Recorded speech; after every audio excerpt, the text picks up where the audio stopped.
Hola, bienvenidos a esta exploración en profundidad. Hoy vamos a contrastar dos visiones fascinantes del mundo de la lógica. Eso es. Por un lado, nos adentraremos en los orígenes de la lógica moderna con el trabajo pionero de Gottlob Frege, una figura, absolutamente central. Fundamental, sí. Y por otro, saltaremos a la abstracción contemporánea de la lógica algebraica abstracta. Efectivamente. Y para ello nos apoyaremos en dos investigaciones académicas muy sólidas. Ajá. Primero, la tesis doctoral de Joan Bertrand Saint-Millán, La lógica de Gottlob Frege, 1879-1903, que es una reconstrucción muy detallada de cómo evolucionó el pensamiento de Frege en sus años más cruciales. ¡Qué interesante! Y segundo, la tesis de Tommaso Moracchini, Investigations into the Role of Translations in Abstract Algebraic Logic, que se sumerge, digamos, en las conexiones profundas entre la lógica y el álgebra. Perfecto. Así que nuestra misión hoy es doble. Entender cómo Frege intentó revolucionar la lógica desde sus cimientos, buscando fundamentar las matemáticas. Exacto. Y luego ver cómo enfoques más modernos, como la lógica algebraica abstracta, buscan patrones y estructuras comunes en el vasto universo de los sistemas lógicos, usando herramientas algebraicas. Queremos extraer las ideas clave que nos permitan navegar por este territorio complejo, pero fundamental. Empecemos por Frege, que vivió entre 1848 y 1925. Su nombre resuena constantemente. ¿Por qué es tan crucial? ¿Cuál fue su gran aportación inicial? Bueno, Frege es considerado, junto a otros como Boole o Peirce-Clairaut, uno de los padres de la lógica matemática y de la filosofía analítica. Su obra de 1879, la Begriffsschrift. La Begriffsschrift, ¿sí? Un término alemán que podríamos traducir como escritura de conceptos o conceptografía, pues fue un antes y un después. Ajá. Lo que hizo fue introducir un lenguaje formal completamente nuevo, con una notación bidimensional muy particular, diseñado para expresar la estructura lógica de las proposiciones sin ambigüedades, algo radicalmente distinto a todo lo anterior. Conceptografía. Ya el nombre impone. Suena a querer capturar la esencia misma del pensamiento. ¿Qué le motivaba? ¿Qué problema intentaba resolver con este lenguaje tan novedoso? Su objetivo principal era alcanzar el máximo rigor posible en las demostraciones matemáticas. Frege tenía un gran proyecto filosófico detrás, el logicismo. El logicismo, claro.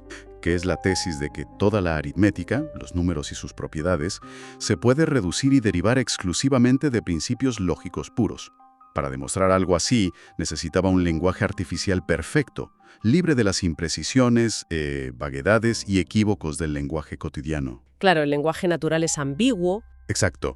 Como bien señala la tesis de Bertrand Saint-Millán, en cierto modo, Frege intentaba cumplir el viejo sueño de Leibniz de crear una característica universalis, un lenguaje simbólico universal capaz de representar el pensamiento de forma clara y permitir un cálculo riguroso. Entiendo, buscaba una herramienta perfecta para un proyecto muy ambicioso. ¿Y cómo funcionaba ese lenguaje por dentro?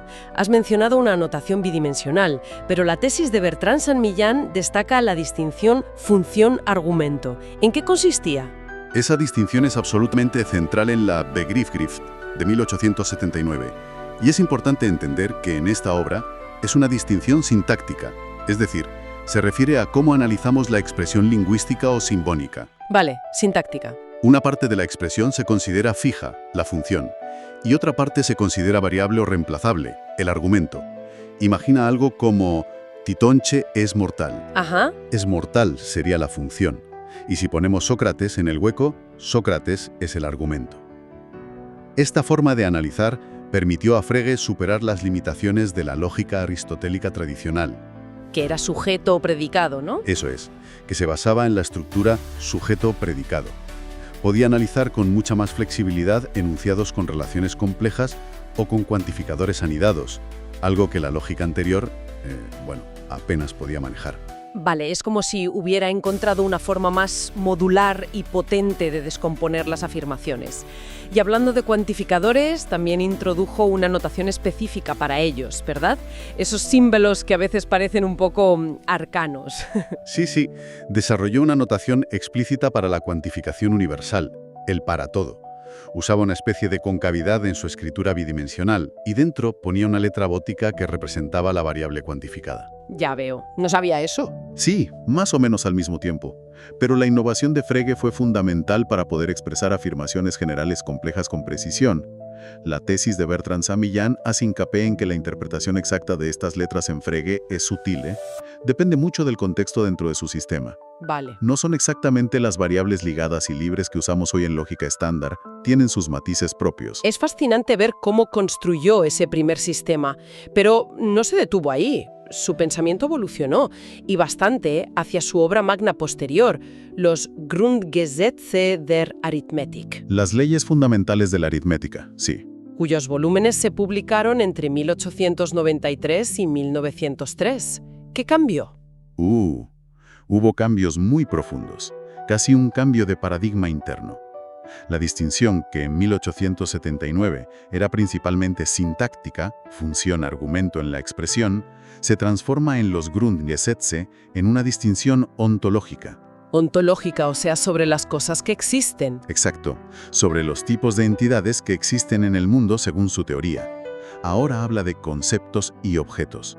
Los conceptos son entidades insaturadas o incompletas. Insaturadas. ¿Qué significa eso? Suena un poco extraño. Sí, suena curioso. Imagina una función matemática como x más 2. Por sí sola, está incompleta, ¿verdad? Necesita que le demos un valor a x, un argumento, por ejemplo 3, para dar un resultado completo, 5. Claro. Pues Frege pensaba en los conceptos de forma análoga. Son como funciones que necesitan ser saturadas por un objeto para formar un pensamiento completo, o sea, una proposición.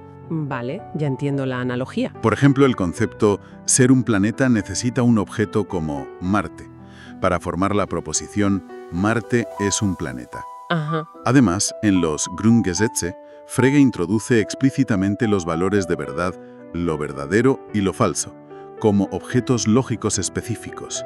Esto es crucial. ¿Por qué? Porque le permite definir las conectivas lógicas, como la negación, el condicional, sí entonces, la conjunción y, de manera veritativo-funcional. ¿Veritativo-funcional? ¿Puedes aclarar eso un poco? Sí, claro. Significa que el valor de verdad de una proposición compuesta, por ejemplo, P y Q, depende únicamente de los valores de verdad de las proposiciones más simples que la componen, P y Q. Vale. Por ejemplo, P y Q es verdadera, sí y solo sí, tanto P como Q son verdaderas, y falsa en cualquier otro caso. El significado de I se define completamente por esta tabla de verdad, digamos. ¿Entendido? Lo que hoy es estándar en lógica. Exacto. Pero esto, que hoy nos parece estándar, no estaba tan claro o explícito en la Begriffsschrift de 1879, pero es fundamental en los Grundgesetze. Entendido. Una evolución hacia una base más semántica y ontológica. Pero este gran edificio de los Grundgesetze se topó con un problema. Bueno, un problema muy famoso. La paradoja de Russell. Se suele contar como un momento dramático en la historia de la lógica. ¿Cómo afectó a Frege? Fue un golpe durísimo. Bertrand Russell descubrió la paradoja en 1901 y se la comunicó a Frege por carta justo cuando el segundo volumen de los Grundgesetze estaba a punto de imprimirse, en 1902. ¡Qué momento! Imagínate, la paradoja afecta directamente a una de las leyes fundamentales del sistema de Frege, la ley básica V. Esta ley, simplificando mucho, permitía pasar de un concepto a su extensión, o sea, el conjunto de objetos que caen bajo ese concepto, y viceversa. Ya. El problema es que, aplicada a un concepto específico, el concepto de ser una clase que no se pertenece a sí misma, esta ley permitía derivar una contradicción lógica en el propio sistema de Frege. Vaya. Esto minaba por completo su proyecto de reducir la aritmética a la lógica tal como lo había planteado en los Grundgesetze, porque un sistema contradictorio pues es inútil para fundamentar nada. Fue devastador para él, tanto intelectual como personalmente. ¡Qué historia! Pero, ¿significa eso que todo el trabajo de Frege quedó invalidado? ¿Que la Begriffsschrift también tenía ese problema? No en absoluto. Y aquí es donde la tesis de Bertrand Saint-Millán aporta un matiz importante. Argumenta que, aunque la paradoja dinamitó los Grundgesetze, o al menos su ley D, El sistema original de la Begriffsschrift de 1879 es en sí mismo probablemente consistente y no vulnerable a esa paradoja específica. Ah, mira, qué bien. Los debates posteriores sobre si la Begriffsschrift era ya una lógica de segundo orden o si permitía cosas problemáticas como aplicar una función a sí misma, FF, a menudo surgen, según la tesis, por mirar ese sistema temprano con las lentes del sistema posterior de los Grundgesetze o de la lógica estándar actual, sin apreciar sus características únicas y su contexto original. Es decir, que hay que leerlo en sus propios términos. Exactamente. Así que la Begriffsschrift sigue siendo una obra fundacional robusta en muchos aspectos. Fascinante ver esa distinción y la importancia de no leer el pasado con ojos del presente. Hemos visto a Frege construir este edificio lógico, pieza a pieza, buscando un fundamento seguro, y cómo incluso él tropezó con problemas profundos. Ahora, demos un salto. ¿Cómo se relaciona esta arquitectura fundacional de Frege con los enfoques mucho más abstractos que explora la segunda tesis, la de Tommaso Moraschini, sobre lógica algebraica abstracta? Suena a un cambio de escala, radical. Es un cambio de perspectiva, sí. El trabajo de Frege, al mostrar que la lógica podía ser un sistema formal riguroso y objeto de estudio matemático, pues abrió la puerta a nuevas preguntas. Claro. La lógica algebraica abstracta, AEL, recoge ese testigo y lo lleva a un nivel de abstracción mucho mayor. En lugar de enfocarse en un sistema lógico particular, como el de Frege, o la lógica clásica, o la intuicionista, AEL se pregunta: ¿qué propiedades estructurales tienen en común muchos sistemas lógicos diferentes? ¿Podemos clasificarlos? ¿Podemos estudiarlos usando herramientas de otra rama de las matemáticas, como el álgebra universal? Busca los patrones generales, digamos, el paisaje de las lógicas. Entiendo la ambición, pero suena muy abstracto eso de estudiar la lógica con álgebra. ¿Cómo se materializa esa conexión? ¿Qué significa en la práctica? La idea central es buscar traducciones o correspondencias sistemáticas entre dos mundos. Por un lado tenemos un sistema lógico, que podemos pensar como una relación de consecuencia, simbolizada a menudo como L. La consecuencia lógica, vale. Eso es. Esta relación nos dice qué conclusiones se siguen válidamente de un conjunto de premisas dentro de ese sistema lógico particular. Por otro lado, tenemos una clase de estructuras algebraicas, como pueden ser las álgebras de Boole para la lógica clásica, las álgebras de Heyting para la lógica intuicionista, retículos, etc. Llamémosla K. Ok, álgebras. Estas álgebras se definen mediante ecuaciones. Al busca traducciones, a menudo representadas por T, que conecten estos dos mundos.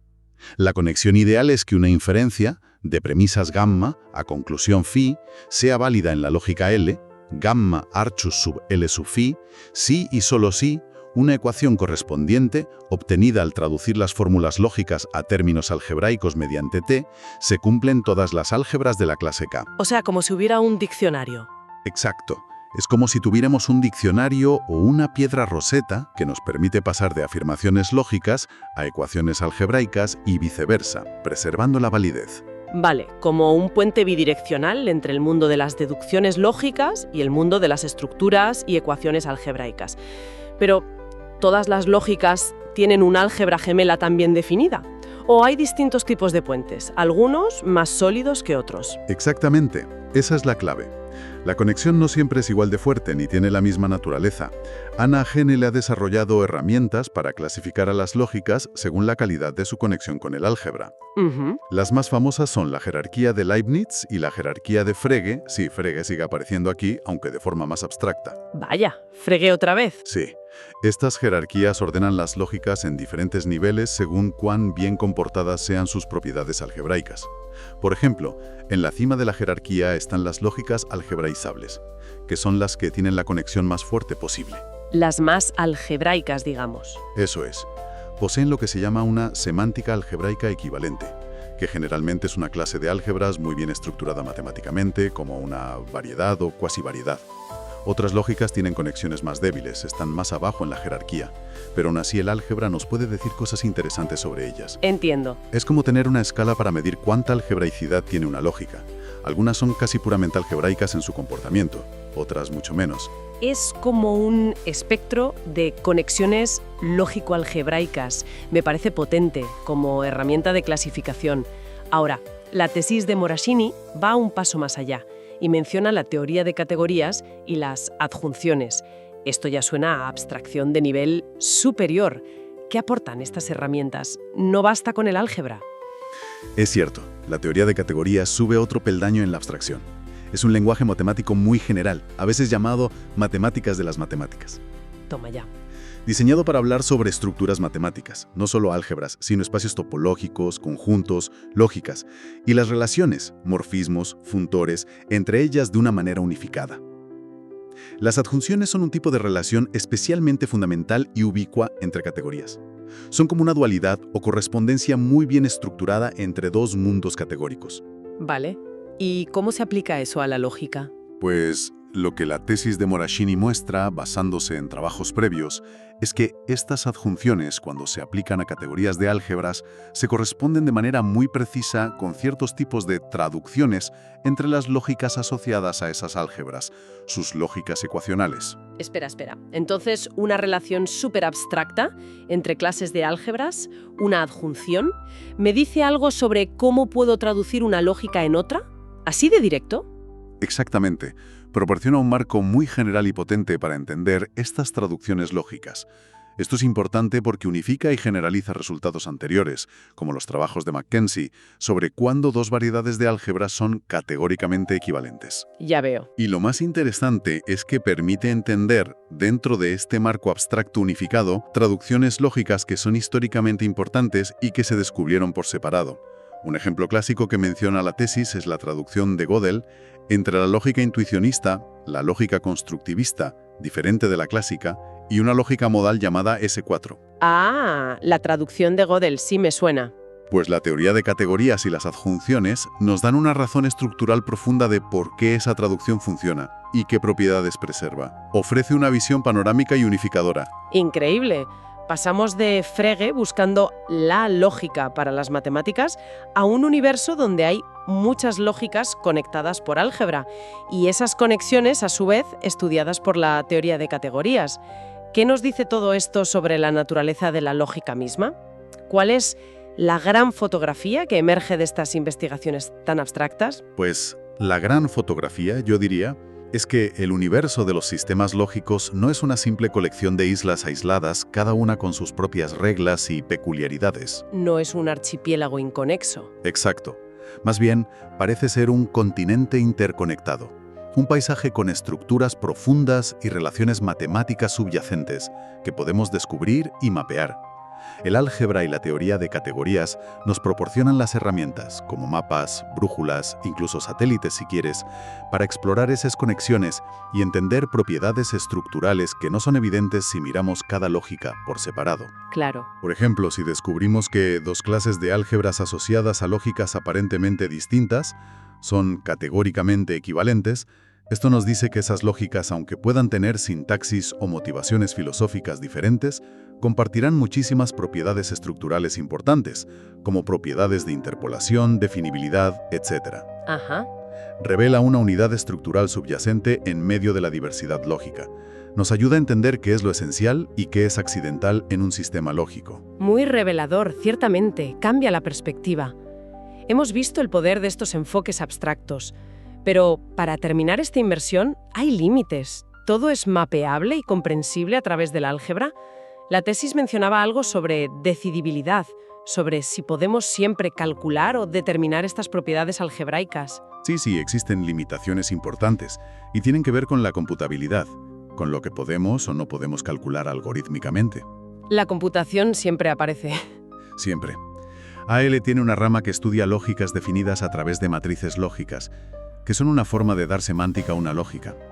Si una lógica está definida por un número finito de estas matrices, y además las matrices son finitas, lo que se llama ser fuertemente finita, entonces a menudo sí es posible determinar algorítmicamente a qué nivel de las jerarquías de Leibniz o Frege pertenece esa lógica.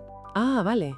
De hecho, como menciona la tesis, existen programas de ordenador como el Universal Algebra Calculator que pueden ayudar a hacer estos cálculos. Ah, entonces sí hay herramientas prácticas para algunos casos. Para ese caso sí, pero la situación cambia radicalmente si partimos de una lógica definida de la manera más tradicional, sintácticamente, mediante un conjunto de axiomas y reglas de inferencia. Que es lo habitual, ¿no? Es muy habitual.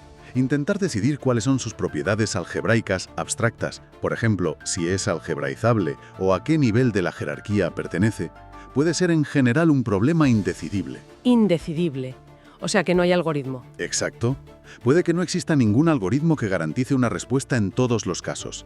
Esto se conecta con problemas computacionales muy profundos y notoriamente difíciles, como el famoso 10º problema de Hilbert, que preguntaba por un algoritmo para decidir si una ecuación diofántica, una ecuación polinómica con coeficientes enteros, tiene soluciones enteras. Que resultó ser indecidible. Resultó ser indecidible, sí.